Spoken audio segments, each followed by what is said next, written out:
महाराष्ट्रातील मराठवाड्यात काही जिल्ह्यांना शनिवारी भूकंपाचे तीव्र हादरे बसले. या धक्क्यांनी गावातील घरांचे पत्रे, सामान कोसळले, तसेच स्थानिकांनी घाबरून घराबाहेर पलायन केले. मात्र भूकंपाचे केंद्रबिंदू असलेल्या हिंगोलीच्या पांगरासिंदे गावातून धक्कादायक बाब समोर आली आहे. भूकंपामुळे या गावातील मुलांचे लग्नच ठरत नसल्याने मुलांच्या पालकांनी चिंता व्यक्त केली आहे. हिंगोलीत भूकंपाचे केंद्रबिंदू असलेल्या पांगरासिंदे गावात आता भूकंपामुळे सामाजिक समस्या निर्माण झाली आहे.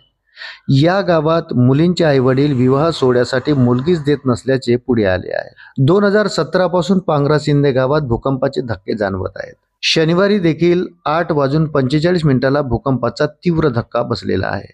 या भूकंपाची तीव्रता 4.7 रिश्टर स्केलवर एवढी असल्याने भूमापक केंद्राने स्पष्ट केले आहे.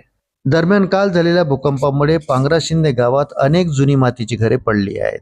तर गावातील नागरिकांना शेतीक्षेत्र कमी असल्याने त्यातच सातत्याने भूकंपाचे धक्के जाणवत असल्याने नातेवाईक पांगरासिंदे गावात नातेसंबंध करण्यासाठी टाळाटाळ करत असल्याचे गावकरी सांगत आहे.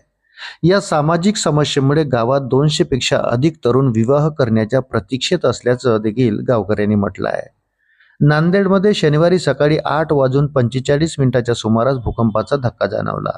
या भूकंपामुळे जमीन आणि घराचे नुकसान झाले. भूकंपाचा धक्का जाणवल्याने नागरिक घराबाहेर पडले होते. परभणीत देखील सकाळच्या सुमारास भूकंपाचे तीव्र धक्के जाणवल्याने नागरिक भयभीत झाले होते. या भूकंपाच्या हादऱ्याने कोणतीही जीवितहानी झालेली नाही.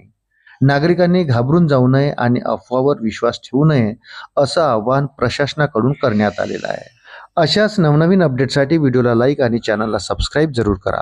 धन्यवाद.